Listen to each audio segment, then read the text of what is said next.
नमस्कार, बहुत स्वागत है आप सभी का। खास कार्यक्रम देख रहे हैं आप और मैं हूं आपके साथ वक्ता दुबे। दिल्ली के उपराज्यपाल विनय सक्सेना ने प्रदेश महिला आयोग में कार्यरत 223 कर्मचारियों को तत्काल प्रभाव से निकालने का आदेश दिया है। आरोप है कि दिल्ली महिला आयोग की तत्कालीन अध्यक्ष स्वाति मालीवाल ने नियमों के विरुद्ध जाकर बिना अनुमति के इनकी नियुक्ति की थी।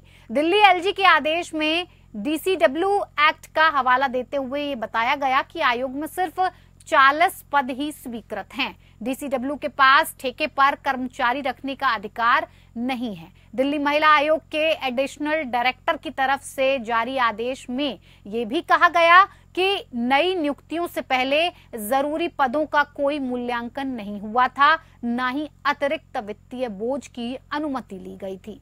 फरवरी 2017 में तत्कालीन उपराज्यपाल को सौंपे गए इंक्वायरी रिपोर्ट के आधार पर यह कार्रवाई हुई है। दरअसल स्वाति मालीवाल ने 5 जनवरी 2024 को दिल्ली महिला आयोग पद से इस्तीफा दे दिया था और उसके बाद आम आदमी पार्टी की सरकार ने दिल्ली से उन्हें राज्यसभा के लिए नॉमिनेट किया था। उपराज्यपाल ने जिन 223 कर्मचारियों को काम पर से हटाने का आदेश दिया है, उन्हें स्वाति मालीवाल के कार्यकाल के दौरान ठेके पर रखा गया। संभवतः यही वजह है कि उन पर नियमों के खिलाफ जाकर कर्मचारियों को रखने का आदेश दिया गया था और यही आरोप उन पर अब लग रहा है कि जितने पदों पर कर्मचारियों को भर्ती करना था, जितने पद स्वीकृत थे, उससे ज्यादा पदों पर भर्ती की गई और ठेके पर लोगों को रखा गया। ऐसे में इसकी अनुमति भी नहीं ली गई।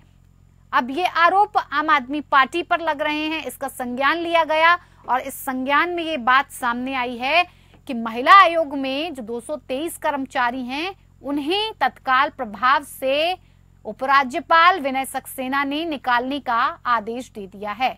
आपको ये भी बता दें कि दिल्ली महिला आयोग की जो अध्यक्ष थी स्वाति मालीवाल, उन्होंने नियमों के विरुद्ध जाकर ये काम किया, बिना अनुमति के नियुक्ति की, किसी से इस बात का जिक्र नहीं किया, किसी बात से इसके लिए मीटिंग नहीं की, किसी बात से इस चीज की अनुमति नहीं ली गई कि जिस तरह का काम वो कर रही हैं क्या उन्हें करना चाहिए। अपने पद का दुरुपयोग करती हुई स्वाति मालीवाल यहां पर नजर आई हैं। दिल्ली एलजी के आदेश में यह भी है कि डीसीडब्ल्यू एक्ट का उन्होंने हवाला दिया है और ये बताया है कि आयोग में सिर्फ 40 पद ही स्वीकृत हैं।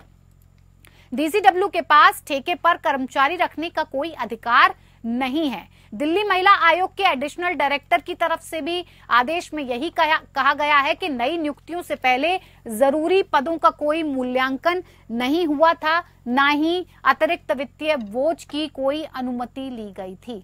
तो फिर सवाल इस बात को लेकर उठता है कि आखिर ऐसे किस आधार पर, किस तरह से स्वाति मालीवाल ने अपने पद का दुरुपयोग करने की कोशिश की, किस आधार पर उन्होंने 223 लोगों को नियुक्त कर दिया, किस आधार पर उन्होंने ठेका दे दिया उन कर्मचारियों को कि वो डीसीडब्ल्यू में यानी कि दिल्ली महिला आयोग में कार्य कर सकते हैं।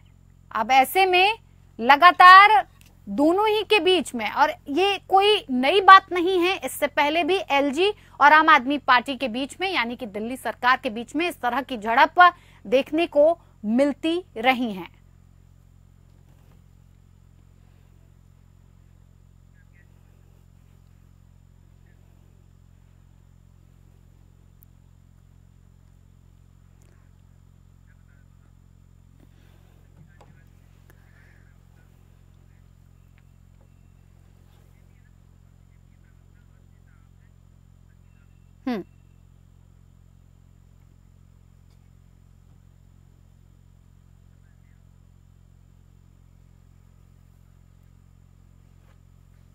तो चलिए इस कार्यक्रम की शुरुआत करते हैं और खास मेहमान इस कार्यक्रम में हमारे साथ जुड़े हुए हैं, जिनसे मैं आपका परिचय करवा देती हूं। हमारे साथ शशिकांत तिवारी, प्रवक्ता भारतीय जनता पार्टी के, हमारे साथ जुड़ गए हैं। बहुत स्वागत है शशिकांत जी। संगीता शर्मा, नेता आम आदमी पार्टी से हमारे साथ जुड़ गई हैं, आपका भी बहुत बहुत स्वागत है। शुरुआत संगीता शर्मा जी मैं आप ही के साथ करना चाहूंगी। संगीता शर्मा जी, आपके पास अगर किसी पद को दिया गया है तो क्या लगता है इस तरह से किसी भी पद का दुरुपयोग होना चाहिए? जिस तरह का उपराज्यपाल विनय सक्सेना ने आरोप लगाया है कि महिला आयोग में 223 कर्मचारियों को ठेके पर रख लिया। 40 पद खाली थे, वो ऑलरेडी भरे हुए थे, और उसके बाद में 223 पदों पर आपने ठेका दे दिया। ये किस आधार पर किया गया? स्वाति मालीवाल को कहां से इतना हक अधिकार मिला? कौन सी ऐसी उनको शक्तियां प्रदान थी, या कोई विशेषाधिकार उनको दिया गया था कि वो इस तरह का काम कर सकती हैं बिना किसी अनुमति के, बिना किसी बैठक के, बिना किसी जानकारी के? देखिए वक्ता जी, स्वाति मालीवाल जी का ट्वीट भी अगर आपने पढ़ा हो तो उन्होंने लिखा है कि वहाँ 90 का स्टाफ है और 8 लोग जो है वो सरकार के द्वारा अपॉइंटेड है, और 3-3 महीने का जो कॉन्ट्रैक्ट बेस है उसके आधार पर वहाँ महिलाओं को रखा जाता है। अगर वहाँ कर्मचारी नहीं होंगे तो महिला आयोग का काम कैसे चलेगा? तो महिला आयोग का काम करने के लिए, महिला आयोग को शक्तिशाली बनाने के लिए, इस संस्था को दुरुस्त करने के लिए कर्मचारियों की आवश्यकता होगी, और उसी के जरिए उन्होंने अपॉइंट किए। देखिए, आज काम को रोकना कौन चाहता है? तो ये साफ जो है वो नियत और नजरिया दोनों साफ दिखाई देते हैं कि एलजी साहब को और कोई काम नहीं है। बस दिल्ली सरकार जो काम कर रही है, दिल्ली सरकार के लोग जो काम कर रहे हैं, उस पर बार बार रोड़े अटकाओ, तुगलकी फरमान जारी करो, इसके अलावा उनका कोई काम नहीं बचा। अगर दिल्ली की जनता के लिए इनकी नीयत साफ होती और ये वाकई में चाहते कि हमें दिल्ली की जनता के लिए काम करना है, दिल्ली के लोगों को सुविधाएं मुहैया करानी है, उनके लिए खड़े रहना है, तो ये काम में सहयोग करते। तो ये बताइए ना, नियमों के विरुद्ध जाकर जनता की सेवा की जाएगी? इसमें कहा जा रहा है कि 40 पद। नियमों के विरुद्ध कोई काम नहीं होता। एलजी साहब जो कर रहे हैं ये कितना नियम के नहीं, ये बताइए ना। नहीं, मैं जवाब उनसे लूंगी ना, भारतीय जनता पार्टी से लूंगी इसका जवाब। मैं जो पूछ रही हूँ उसका जवाब दीजिए। बात नहीं है वक्ता जी, दिल्ली महिला आयोग की बात नहीं है। बाकी जगह भी आप देखिए ना, लगातार कभी फाइलें रोक देने का काम, कभी तनख्वाह रोक देने का काम। नहीं, मैं इसका जवाब लूंगी ना मनमानी। संगीता जी, मैं इसका जवाब मैं उनसे लूंगी। भारतीय जनता पार्टी चाहती है कि वही सरकार चलाए। हाँ, मैं इसका जवाब लूंगी, लेकिन ये बताइए ना, दिल्ली महिला आयोग में सिर्फ जब 40 पद ही दिए गए हैं, तो जब दिल्ली महिला आयोग के पास ये अधिकार ही नहीं है कि वो ठेके पर कर्मचारियों को रख पाए, तो आपने कैसे रख लिया? ये जानना चाहती हूँ मैं। एडिशनल डायरेक्टर की तरफ से जब आदेश दिया गया है कि इस तरह का कोई काम आप नहीं कर सकते हैं, इसका मूल्यांकन होना चाहिए, इसकी परमिशन हमसे लेनी चाहिए, वित्तीय बोझ के बारे में आपको जानकारी देनी चाहिए, क्या आपने दी? ये समझा दीजिए बस मुझे। यूं ही तो नहीं अपॉइंट किया गया होगा, सारी चीजें दी गई होंगी, और भारतीय जनता पार्टी का काम ही लगातार बस आरोप प्रत्यारोप। नहीं संगीता जी, आप जवाब नहीं दे रही हैं। मैंने सिर्फ ये पूछा, ये नियम के विरुद्ध था या नहीं? देखिए, नियम के विरुद्ध कोई काम होगा, वो काम आम आदमी पार्टी करती नहीं, नियमों के तहत ही काम करती है। तो फिर क्यों आरोप लग रहा है? अगर नियम के विरुद्ध नहीं तो क्यों आरोप लगा दिया? लगातार आरोप लगाने की राजनीति कर रही है। उन्होंने तो अरविंद जी को जेल में रख दिया, आरोप लगा दिया भ्रष्टाचारी है। लेकिन जो इनके विधायक, यानी कि दिल्ली महिला आयोग के एडिशनल डायरेक्टर भी झूठ बोलेंगे?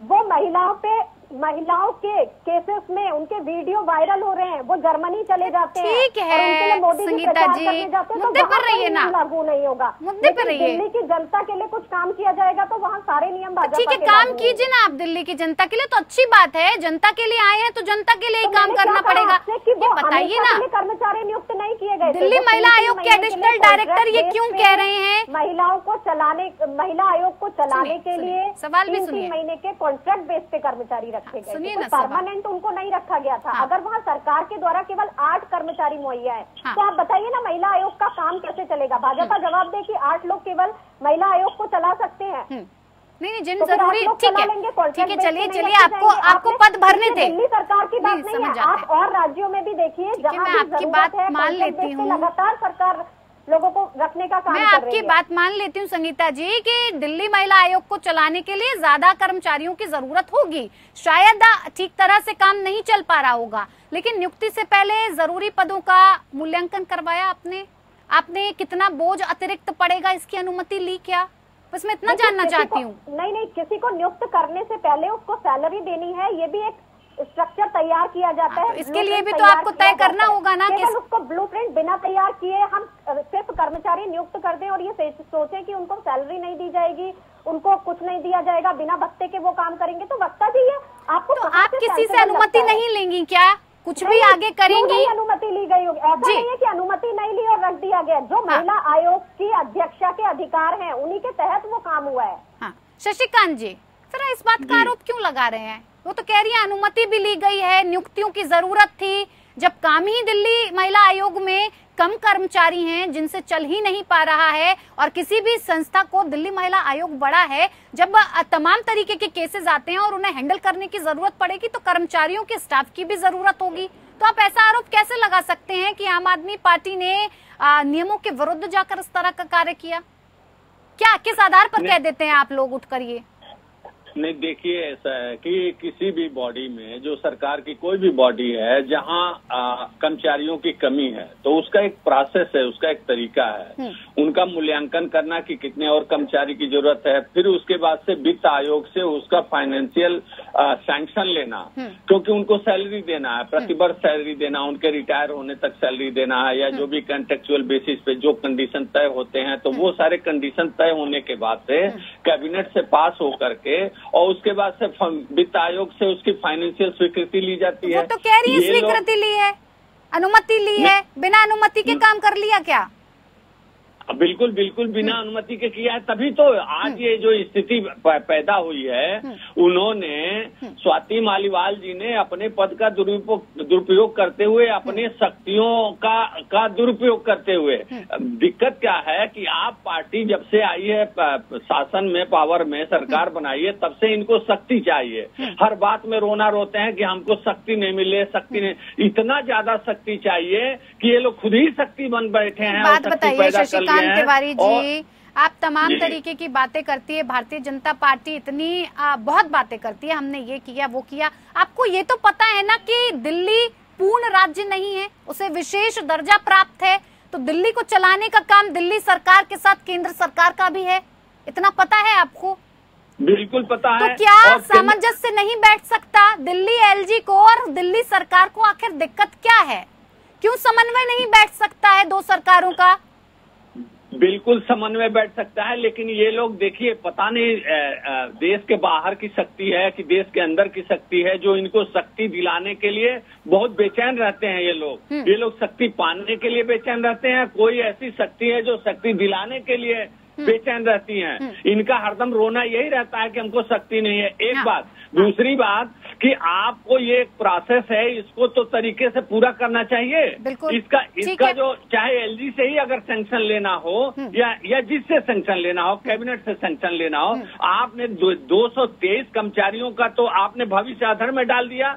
उनके साथ तो आपने अपने शक्ति मांगते मांगते उनकी आपने करियर खराब कर दिया। श्रीकांत तिवारी जी भारतीय जनता पार्टी से और आम आदमी पार्टी से संगीता शर्मा जी हमारे साथ हैं। ठीक है, अनुमति की जरूरत है, अनुमति ली जानी चाहिए थी, लेकिन ये भी तो आरोप आप पर लग रहे हैं कि आप काम ना करने का बहाना ढूंढते रहते हैं। आप किसी तरह से चाहते हैं दिल्ली सरकार के बीच में हम अड़ंगा लगा दें, जिससे कि ये साबित हो जाए कि दिल्ली सरकार दिल्ली की जनता का काम करने के लिए ठीक है ही नहीं। नहीं, देखिए, ये काम करना तो नहीं चाहते ना, इनको तो काम करना ही नहीं है। आप फाइल पर साइन क्यों नहीं करते हैं? आप फाइल पर साइन क्यों नहीं करते हैं? 6 महीने फाइल पड़ी रहती है। 6 महीना फाइल तो इनके एक मंत्री हैं सौरभ भारद्वाज, उनके पास पड़ी हुई है। काम तो वो नहीं करना चाहते हैं। ठीक है, दिल्ली में हम पानी फ्री में देंगे, केवल स्लोगन ये दीवारों पर लिखते हैं, कहीं किसी को फ्री पानी दे नहीं रहे हैं। काम ये खुद नहीं करना चाहते हैं। दूसरा, इस प्रकरण में मैं एक उदाहरण देना चाहता हूँ दीजिए कि ये इनके स्वाति मालीवाल जी जो उसमें वुमन कमीशन की जो चेयरमैन थी, तो वो उसका एक मंत्रालय होता है। मंत्रालय के बाद कैबिनेट होती है, कैबिनेट के साथ वित्त आयोग जुड़ा होता है। जब पद सैंक्शन होते हैं तो इस सारे प्रक्रिया से गुजरना पड़ता है, सचिवालय से गुजरता है, उनके प्रमुख सचिव तक इन्वॉल्व होते हैं, तब पद सैंक्शन होते हैं, तब उनकी सैलरी आती है और तब वो सैलरी पाते हैं, प्रॉपर उनका सिलेक्शन होता है, सिलेक्शन बोर्ड तक का उसमें प्रावधान होता है। इनका क्या है, सुनिए, इनका काम करने का तरीका है कि अगर कोई थाने पे इनका आप पार्टी का इंस्पेक्टर बन जाए तो 223 सिपाही भर्ती कर लेगा, बोलेगा हमको शक्ति नहीं मिल रही है, हमको थाना चलाने के लिए 223 सिपाहियों की जरूरत है, जल्दी से भर लेगा। उनको इस बात से मतलब नहीं है कि डीजीपी कहाँ गए, गृह मंत्रालय कहाँ गया, कहाँ कैबिनेट कहाँ गया, पदों का बस इनको शक्ति चाहिए। ठीक है, लेकिन मतलब आप इस बात से संतुष्ट नहीं है कि जो प्रक्रिया थी, जो प्रोसेस था पूरा, उसे फॉलो नहीं किया गया, आपका यही मानना है? ठीक है, ठीक है संगीता शर्मा जी, ये एक प्रोसेस बताया गया, वाकई में ये तो हैरानी वाली बात है। किसी भी काम को करने का एक प्रोसेस होता है, एक तरीका होता है, स्टेप वाइज स्टेप हम आगे बढ़ते हैं। अभी आपने सैलरी की बात की, तमाम जवाब शशिकांत जी ने दिए हैं, क्यों प्रोसेस नहीं किया गया? क्या कारण रहा है इसके पीछे? इतनी जल्दबाजी में इस तरीके का निर्णय लेने की स्वाति मालीवाल को क्या जरूरत आन पड़ी थी? वक्ता जी, बिना प्रोसेस के कोई काम नहीं होता, और जिन्होंने पूरे देश में सभी संसाधनों को बेच दिया हो और ठेकेदारी प्रथा के अनुसार जॉब दे रहे हो, वो इस तरह की बातें कर रहे हैं। संगीता जी देखिए, मुद्दे पे रहकर शशिकांत जी ने पूरा जवाब दिया। करता है, आप उत्तराखंड में अभी देखिए, प्रोफेसर की डिग्री कॉलेज में नियुक्तियों के लिए भी एक ठेकेदार नियुक्त करेगा, तो क्या प्रोसीजर वहाँ अप्लाई होगा? क्या वो एक ठेकेदार इंटरव्यू लेगा? क्या उस ठेकेदार को पता है? लेकिन जॉब उस ठेकेदार को देनी है। तो जो भाजपा देश में इस तरह के काम कर रही है, वो लगातार उसका काम सिर्फ तो भाजपा जो करेगी, क्या वो दिल्ली सरकार भी करेगी? दिल्ली सरकार तो ये कहकर आई थी ना कि हम आम आदमी है। दिल्ली सरकार ऐसे काम नहीं करती। और जो ये कह रहे थे अभी कि फ्री बिजली, आप ये देखिए, अभी मोदी जी का एक स्लोगन चल रहा था, बीजेपी के ट्विटर हैंडल पर था कि बिजली का बिल शून्य। आप ट्विटर देखेंगे बीजेपी का, तो बिजली का बिल शून्य। और जैसे ही 19 अप्रैल को पहले चरण का चुनाव होता है, उसमें उत्तराखंड भी आता है, और उसके बाद उत्तराखंड में बिजली के दाम बढ़ जाते हैं। तो ये भाजपा का चाल चरित्र, चेहरा बिल्कुल अलग है। ये कहते कुछ है, करते कुछ है, दूसरी पार्टियों को इन्हें काम नहीं करने देना। और ये पहले दिन से इनके पेट में दर्द है कि आम आदमी पार्टी आखिर चुन करके दिल्ली में आ क्यों रही है। नहीं बार से, क्योंकि इनको बाहर का रास्ता दिल्ली की जनता ने दिखा रखा है, और ये किसी भी तरह से दिल्ली पर काबिज होना चाहते हैं। उसके लिए सारे हथकंडे अपनाएंगे। मैं आपके चैनल के माध्यम से कह रही हूँ, ये सारे हथकंडे लगातार अपनाते रहेंगे, ना ये काम करेंगे और ना करने देंगे, क्योंकि इनको काम करने की आदत नहीं है। नहीं तो आपको ये सारी चीजें सामने रख देनी चाहिए, बोलती बंद हो जाएगी अपने आप। जिस तरह के आरोप लगा रहे हैं, आपको अनुमति का लेटर है या फिर वित्तीय बोझ बढ़ाने की जो जरूरत है, बात कर रहे थे वक्ता जी, पानी की समस्या की बात कर रहे थे। आप देखिए कि पानी के लिए एक महिला की मौत हो जाती है, उसको चाकू मार दिया जाता है। जो गलियों में लोग एक ही नल से पानी भरते हैं, दिल्ली की वारदात, उसके लिए लगातार शिकायत की जाती है। कहा जाता है सीईओ को हटाया जाए वहां से, क्योंकि उनकी जिम्मेदारी थी कि पानी की व्यवस्था को मुहैया कराए। लेकिन नहीं, ये उस सीईओ को नहीं हटाएंगे, उस पर कार्रवाई नहीं करेंगे, इल्जाम आम आदमी पार्टी पर लगाएंगे। तो लगातार आतिश जी ने उसके लिए कहा, लगातार लिख करके दिया, लेकिन इनको लिख करके देने का, इनको कहने का, इनको मेल करने का कोई फायदा नहीं है। इन्होंने वही करना है जो इनके मन में है। इन्होंने आरोप लगाने हैं, लगातार दिल्ली सरकार को बदनाम करना है, और काम सहयोग के साथ काम नहीं करना है कि ये ऐसे नहीं हो सकता तो इसको ऐसे कीजिए, और रास्ता निकाला जाए और उस काम को किया जाए। ताकि, क्योंकि अगर भाजपा यही चाहती है कि उसको देश की सेवा करनी है, देश का विकास करना है, तो जो भी पार्टी है उसके साथ मिल करके काम करो। क्या परेशानी है? हम भी तो काम ही करना चाहते हैं, लेकिन आपका मकसद सिर्फ और पार्टियों को खत्म करना है और केवल बीजेपी राज करे। चाहे आप ऑपरेशन लोटस के जरिए उसको चलाएं, आपने चंडीगढ़ का भी देखा किस तरह से लोकतंत्र की हत्या की। अभी आप देखिए, महिलाओं को उत्पीड़न करने वाला जर्मनी चला जाता है तो कोई कार्रवाई नहीं होती। मोदी जी उसके लिए वोट मांग रहे हैं, जो कहते हैं मेरा परिवार, वो उसको मेरा परिवार कह रहे हैं, उसके लिए वोट मांग रहे हैं। तो कितनी दुर्भाग्यपूर्ण स्थिति आज देश की है। बीजेपी ने क्या हालात देश में पैदा कर दिए हैं। शशिकांत तिवारी जी कुछ नहीं कर सकते हैं। ठीक, देखिए वक्ता जी, इनके बातों में कंट्राडिक्टरी है, इनके बातों में कंफ्यूजन है। ये स्वयं पहले इनको एक दो बातों का मैं पानी वाला जो चाकू चला महिलाओं पे, उसके पे आने से पहले मैं एक चीज बताऊंगा। जो स्लोगन प्रधानमंत्री जी ने दिया है कि फ्री बिजली बिल शून्य, तो इनको पूरी जानकारी नहीं है, मैं दे देता हूँ। वो सोलर योजना के लिए है। अगर आप 3 किलोवाट अपने घर पे लगा लेंगे, 3 किलो सोलर वाट, तो जब उसका बिजली का जो बिल आएगा, उसका कैलकुलेशन है कि 0 बिजली का बिल आएगा, क्योंकि उसमें ऑन ग्रिड सिस्टम सोलर योजना से बिजली बेचने का प्रावधान है। दिन में 100 रुपए के बिजली बेचे, उदाहरण दे रहा हूँ, 100 रुपए की बिजली बेचेगा कंज्यूमर और रात को 100 रुपए बिजली चलाएगा, तो 30 दिन में उसका बिजली बिल 0 हो जाएगा। तो ये पूरी बात इनको जानकारी नहीं, एक बात। दूसरी बात आइए पानी के, इनको क्या है, फ्री पानी फ्री बिजली, ये स्लोगन दे करके लोग सत्ता में आ गए। आज चाकू चल रहा है तो जिम्मेदार केंद्र सरकार हो गई, भाजपा सरकार हो गई। इनकी कोई जिम्मेदारी नहीं है। चाकू चल क्यों रहे हैं, इससे कोई मतलब नहीं है। उनको डायरेक्टर को हटाइए और उनके सीईओ को हटाइए, फलाने को हटाइए, ताकि अराजकता, इन लोगों की विश्वास अराजकता में है। इनको केवल अराजकता में विश्वास है, उनको हटाइए और स्लोगन केंद्र सरकार के खिलाफ स्लोगन लगाइए और एलजी के खिलाफ स्लोगन इन लोग। चलिए सर, एक बात और बता दीजिए जाते जाते कि इतना ये जो आरोप प्रत्यारोप की राजनीति है, हमने ये एलजी और दिल्ली सरकार के बीच में कई बार देखी है। ये पहला मौका नहीं है जब इस तरह की लड़ाई हो रही हो। सिर्फ इतना बता दीजिए कि इस लड़ाई के बीच में जनता क्यों पिस रही है? उसका क्या दोष है? उसका क्या कसूर है? क्या उसने इसीलिए केंद्र में आपको और दिल्ली सरकार में, राज्य में अरविंद केजरीवाल को बिठाया है कि आप एक दूसरे पर आरोप और प्रत्यारोप की राजनीति खेलते रहें और हमें बेवकूफ बनाते रहें? लगता है आप दोनों को? देखिए, ये लोगों ने बहुत बेवकूफ बनाया और देखिए फिर आप उसी बात पर आ गए, इन लोगों ने बहुत बेवकूफ बनाया। सर, आप भी तो केंद्र में बैठे हैं, आपके पास भी तो बहुत सी शक्तियां हैं ना।